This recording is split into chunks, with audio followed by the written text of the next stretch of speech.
Hello, everyone. Welcome back to On Point Politics. And today I'm going to be talking about the ranking of my choice as to what states each candidate to focus on in the 2024 presidential election. Now, before we get started, make sure to hit the like button, subscribe if you're new.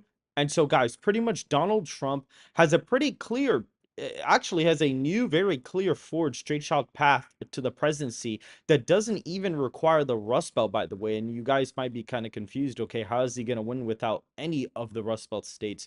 We're going to go over that in a second. However, I do want to add some context. Colorado, these states were massively safe. Illinois, Virginia, these states used to be heavily, Republican, trended Democrat. So those, were not viable. And so Trump basically rewrote the map where, okay, now I'm competitive in the Rust Belt. Before, Republicans were not competitive here and they lost ground, because usually what happens is parties will lose some states, then they'll kind of make ground in others. But the Republicans lost ground in Colorado, New Mexico, Oregon, Virginia, New Hampshire, and they still didn't gain any ground in the Rust Belt. And so that kind of gave them an electoral winner for 2 cycles with Obama. But Trump was kind of able to reverse that with white working class support. And so now in 2020, he was able to barely lose the presidential election with everything going wrong for him, including a pretty low approval rating at the time. I mean, for an incumbent president at the time, his approval rating was pretty low. 45% was not that great for an incumbent president at the time. And Wisconsin, Georgia, and Arizona were the closest states in the whole presidential election. And so at this point, and what really happened was the Trump campaign was more than likely worried that he was going to be competitive in Iowa, Ohio, Texas. And so they made him do rallies there. They made him go to Florida, which honestly, he shouldn't have gone to Florida because he ended up winning it pretty easily. I actually feel like if he didn't go to some of these states, he probably would have won them by more than what he actually did here. And so now we're going to be ranking the importance for each candidate to go to, or at least focus resources on. And we're going to go over both candidates. So I'm going to do Trump's first, and then I'm going to do Biden, and we'll kind of go that way. Now, for this ranking of characterizations, I'm not doing the margins by, what the like the characterizations by colors of like what the margin is. So like this is like 90 plus 80+% chance. I'll probably do the cutoff at like maybe like over 60% chance, and then I'll do, likely as over 55%, and then, maybe we'll do like 52% and lower is lean, and then like less than 1% chance is tilt or something like that. That's probably what we'll do. If anything, it'll be like plus 65, then plus 60, plus 55, and then tilt there. So that's basically what we'll do. So pretty much for the states that are basically guaranteed to go to Trump, these include all of these states here, including Iowa and Ohio. He should not really dump resources. He should, dump some, TV funding, like a little bit, and probably make a couple stops here and there, and probably make a stop in Ohio for Bernie Moreno maybe twice, but that's literally all he's got to do. South Carolina, he doesn't have to worry about that. Alaska, Maine's first. I mean, he could go there. I mean, if he goes to Maine and tries to get Maine, I mean, he could just campaign in Maine second. That would kind of help him, but I don't really think he's got to go there either. As well as Texas and Florida, I don't really think he's got to go here either. Now, maybe Texas may actually, I think Florida has a 65+% chance of going to Trump. He probably ends up winning at the end of the day, so I doubt he's gonna have to go here. And Texas, probably the same thing. I doubt he's gonna have to go there either. Now, for some of these states, Biden's guaranteed to win these. He's basically guaranteed to win Colorado, Illinois, New York at this point. All of the New England states, the northeastern states, he's basically guaranteed to win those. And so that kind of puts each candidate, Trump's at 219 safe electoral votes with Biden at 186. And so this is the map we're looking at in terms of states that are under 65%, anywhere from, 60 to 65% chance of going to the Democrats. That'd be, New Hampshire, Minnesota, more than likely. Those would be the states that I'd put in that column. Maine's first would also be, plus 65% chance. The states that, 60 to 65% chance going for Biden, I'd say, are New Mexico and New Hampshire. Biden doesn't really have a shot at losing these, to be honest. I mean, New Mexico, in a worst case scenario, he'd probably lose it, but New Hampshire, I almost doubt he's going to end up losing that.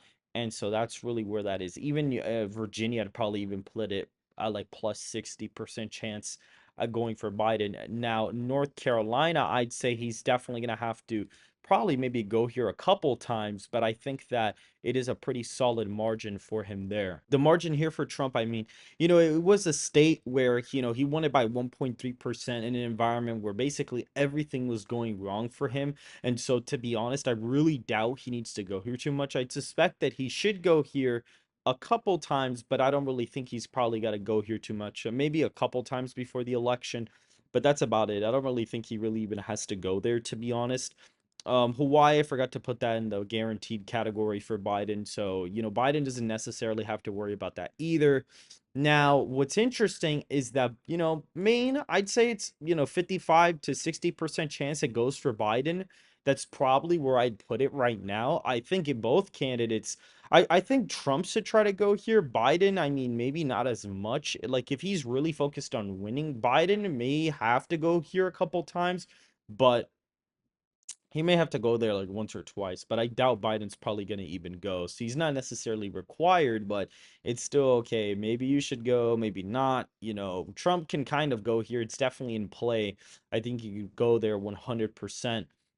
Minnesota, I'd say, is between a 55 to 60% chance. Trump and Biden should definitely be going here. I'd say it's more closer to the 55% rather than 60. Maine's more close to 60% chance. I think in Maine and Minnesota, they definitely both can go here. The polling, there was a new poll that has Trump up 5 points. Like, if Kennedy's not on the matchup, he's up by 5 in Minnesota, which kind of sounds ridiculous, but that was an actual poll. And when you include Kennedy, they're both tied, so it's a statistical tie basically.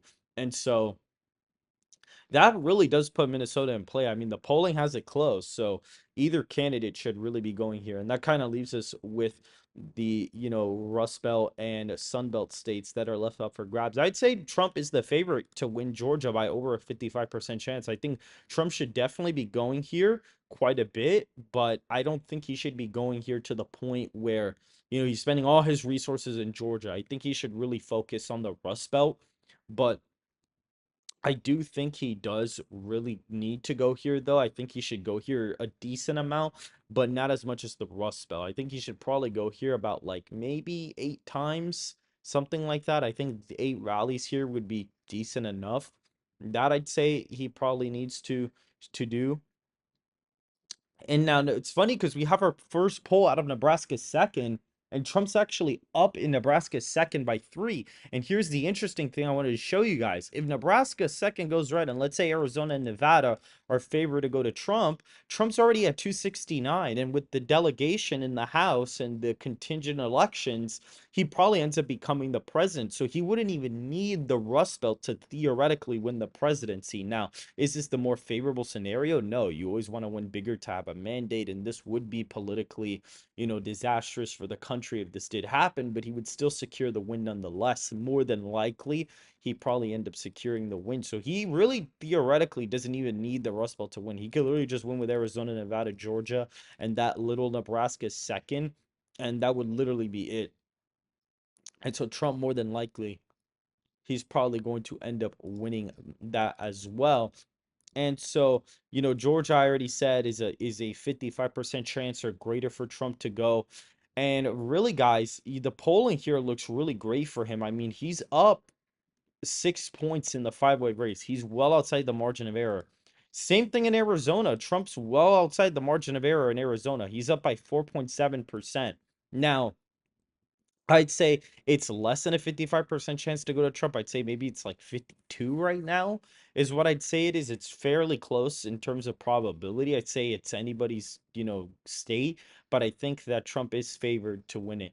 Nevada is interesting because I think actually he does have a greater than 55% chance to win Nevada. I actually think he has a probably close to maybe even a little bit closer to 60% actually, because if you look at the polling in the five-way race, he's up by 7.5%, which is a massive lead compared to 2020. In 2020, he was literally up by quite a substantial amount. He was up by quite a bit, or Biden was up by quite a bit in the aggregate in Nevada. And so I'd say that probably puts him at a pretty good chance to be winning it. Now, for Nebraska's second, I'd say it's probably, a little bit closer. I'd say it's under a 55% chance to go to Biden. This is a crucial state for Biden to go to. He's going to have to, or this district, Biden's going to have to go here, and Trump, if they want to both win this. And same thing for Arizona. Both of them are going to have to go. Like, if Biden doesn't campaign in Arizona at all, he more than likely loses Arizona. That's what I'm thinking right now. And Wisconsin, I'd say, Trump's probably at a 54% chance of winning it. This is definitely one of the states he should be going to a lot, especially towards the end of the cycle. He should definitely be going here quite a bit. Same goes for Pennsylvania and Michigan. These states were ridiculously close in 2016 and 2020, even more so. And so I think these are the four states that are really like under a 55% chance to go for either candidate. So really, this is basically anybody's, goal at this point is Wisconsin, Michigan, Pennsylvania, Arizona, and Nebraska is second. Those are like the major toss-up states. If Biden simply wins, Michigan, Pennsylvania, he's able to win. Even if Trump wins Nebraska second and Wisconsin, it's a wrap. But let's say he wins Maine second, especially since he's polling there, well, Trump would actually win with just Wisconsin, Nebraska second, and Maine second, or Maine at large. And if Biden were to somehow win this, then Trump would actually tie in the electoral college. So there's multiple possible tie scenarios. And Trump's actually up in Maine by quite a bit. And even the latest poll actually has Trump up by like 3 points as of right now, which is pretty interesting. But I think in terms of probability, this is where we're sitting at in terms of like the probability of where the states are going to go. I'd say for Trump, he has to focus on Wisconsin, Michigan, Pennsylvania, and Arizona. And I'd say for Biden, he has to focus on Wisconsin, Michigan, and Pennsylvania. So the battle is going to be fought in the same place for either candidate. Now, I do think Biden's gonna have to go to Minnesota and Maine at large. I think he is gonna have to go there a couple times to play defense, and I think Trump's gonna have to go to Georgia and play offense there in Nevada. Those are gonna be easy states for him to play offense on. Arizona is gonna be a little bit more tricky because the state's trended Democrat off a cliff even since like 2020, even since 2022, it's kind of trended left off a cliff, and so that's going to be a really tough pickup for him. I'd actually say if there's one swing state Biden holds, it's probably going to end up being Arizona. That's more than likely what I think would probably happen. But that's pretty much it, guys. This is a video basically showing, where the battle's going to be fought, the toughest, what states are most important.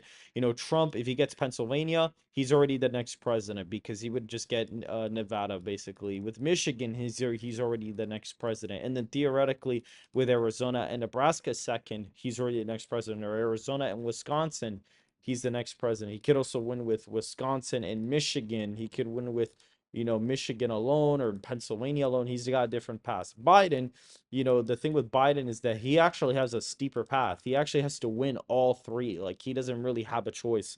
He has to win like at least 3 out of 4. Like, if he loses 2 out of the 4, it's already over, as you can see here. Like, no matter what combination I give him of 2 states, he still ends up losing the presidential election. So just that goes to show, how difficult. Even like here, you see, even Arizona and Michigan, there it goes. And then let's say we give him Arizona and we give Trump Pennsylvania, boom, Trump ends up winning the election. So we could play combination games all day, every day with those 4 states. But if Trump wins at least 2 of them, he already wins the presidency.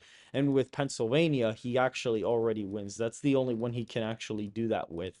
And so that's about it, guys. So if you guys did enjoy this quick analysis, please hit that like button, subscribe to the channel, and make sure to follow the Twitter and the Discord in the description down below. And I will see you guys very, very soon.